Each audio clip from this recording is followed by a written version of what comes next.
Bismillahirrahmanirrahim. Assalamualaikum warahmatullahi wabarakatuh.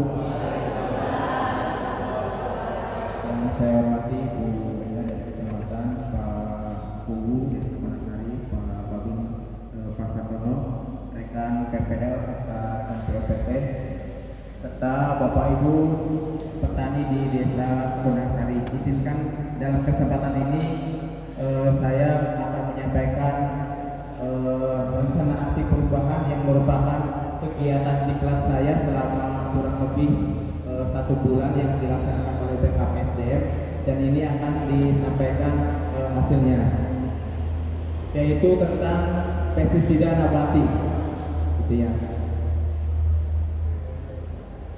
Apa sih pestisida nabati itu, kan gitu ya? Apa sih pestisida nabati itu?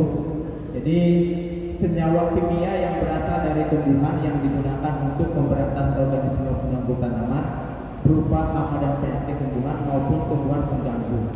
Jadi tujuannya adalah untuk memberantas hama dan penyakit dan tumbuhan pengganggu. Tumbuhan pengganggu itu adalah gulma-gulma. Kalau bahasa sederhananya adalah pestisida nabati, yaitu pestisida yang bahan aktifnya berasal dari tanaman yang berfungsi untuk mengendalikan hama dan penyakit pada tanaman. Ini bahasa sederhana. Jadi bahan-bahannya adalah bahan-bahan dari tanaman. Jadi kalau bahan-bahannya dari tanaman, otomatis tidak akan berefek samping terhadap diri kita dan lingkungan. Nah, kenapa kita harus kembali ke pestisida nabati? Kalau zaman dulu pernah mungkin Bapak Ibu yang sudah sepuh mengalami bahwa penyemprotan ini berasal dari bahan-bahan alami. Pernah mengalami tak Ibu Bapak? Pernah, ininya. Nah, ini berarti kami hanya mengingatkan kembali, kan gitu ya. Apa hal-hal yang dulu pernah dilaksanakan, ini dilaksanakan kembali karena ternyata ini sangat baik, gitu ya. Yang pertama adalah efek samping penggunaan insektisida sintetik pada berbagai aspek. Mau tidak mau diketahui bahwa ketika penggunaan obat semprot kimia, gitu ya, ini berakibat efek terhadap diri kita maupun lingkungan. Kan, salah satunya adalah residu pestisida, kan. Jadi senyawa kimia yang ada ini masih nempel di sayuran, di gabah, di buah-buahan, dan ini menyebabkan kalau misalkan dimakan oleh kita, ini akan berakibat buruk bagi kesehatan kita akhirnya. Jadi cara pengolahannya juga, pembersihannya juga harus lebih baik lagi. Terus ada resisten. Kalau misalkan pestisida sekarang itu konsentrasinya semakin tinggi. Kalau dulu pakai desis ya hanya konsentrasi rendah, disemprotkan bulan ampuh, begitu. Sekarang pakai desis gimana? Ya, harus dengan konsentrasi yang lebih tinggi, kan? Karena hama ini mengalami kekebalan. Ketika disemprot oleh desis, barangkali ada yang mati, ada juga yang kabur. Nih yang kaburnya ini yang berbahaya. Setelah disemprotkan dengan konsentrasi sekian, masih tahan aja. Balik lagi disemprotkan dengan konsentrasi yang sama, ini akan tahan. Jadi harus menggunakan konsentrasi yang lebih tinggi. Jadi tidak ada habisnya. Oleh karena itu, mulai dari sekarang sedikit kita perubahan, kita kembali lagi ke alam. Terus yang kedua, aplikasi yang ada secara luas sudah dimulai. Sekarang orang dibangun oleh KPT juga disampaikan pengendalian hama terpadu, ya Bu Eka, ini sudah mulai dijalankan kembali, kan gitu. Terus yang selanjutnya permintaan produk organik. Orang sudah mulai paham tentang kesehatan, paham terhadap produk-produk organik. Makanya produk organik ini bisa bernilai tinggi, mahal tentunya. Karena secara kesehatan nilainya sangat tinggi sekali, kan. Orang sekarang udah peduli tentang kesehatan kita, kan. Terus yang selanjutnya meningkatnya perhatian terhadap kesehatan lingkungan. Jadi penggunaan pestisida yang terus-menerus terhadap lingkungan juga akan mengalami kerusakan. baik di tanah ataupun di lingkungan air gitu, bisa tercemar. Terus yang selanjutnya, meningkatnya isu-isu internasional tentang sanitasi lingkungan yang membatasi kadar residu pestisida pada produk ekspor dan impor.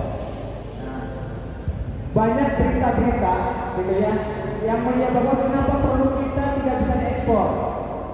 Ya, ternyata di badan karantina ataupun ketika ada pemeriksaan banyak residu pestisidanya. Ambang batasnya harus sekian, tetapi residunya masih banyak. Oleh karena itu banyak produk-produk kita yang tidak bisa diekspor. Oleh karena itu kembalilah ke organik kan gitu. Lanjut Pak. Ini kelebihannya, kita menggunakan pestisida nabati.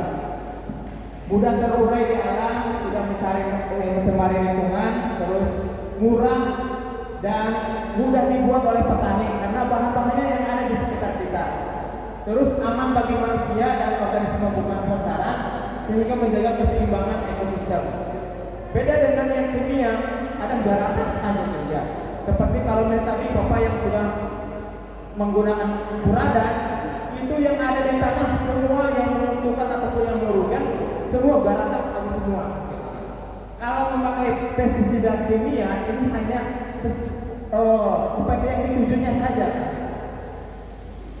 Terus dapat dipadukan dengan pengendalian lainnya, tidak meninggalkan residu dan tidak menimbulkan resistensi.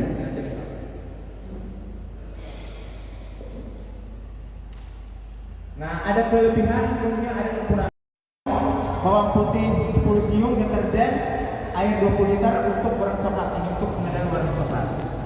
Dan ini tentang secara umum menggunakan tadi yang sudah disampaikan oleh Bu Eka, menggunakan daun nimba, lengkuas, ataupun seret. Kalau sasarannya orang itu bisa menggunakan daun sisrak, jagung dan bawang putih.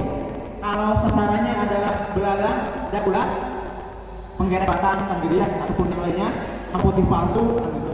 Ini bisa menggunakan daun nimba, daun sisrak dan tembakau. Sedangkan untuk sasaran walang-walang sangit, menggeret batang padi, kutu dan kutu buah itu bisa menggunakan daun sirsak, tembakau dan bawang putih. Nah ini sekilas tentang pestisida nabati. Intinya adalah kita berusaha untuk kembali gitu ya melaksanakan kegiatan-kegiatan yang peduli dengan kesehatan kita dan lingkungan kita. Karena kalau kimia terus tidak akan ada habisnya. Sampai dengan konsumsi berapa Bu?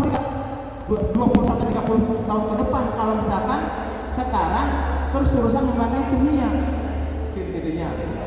Sekarang aja di label pestisida yang kimia, obat semprot itu sampai dengan konsentrasi 500 ya.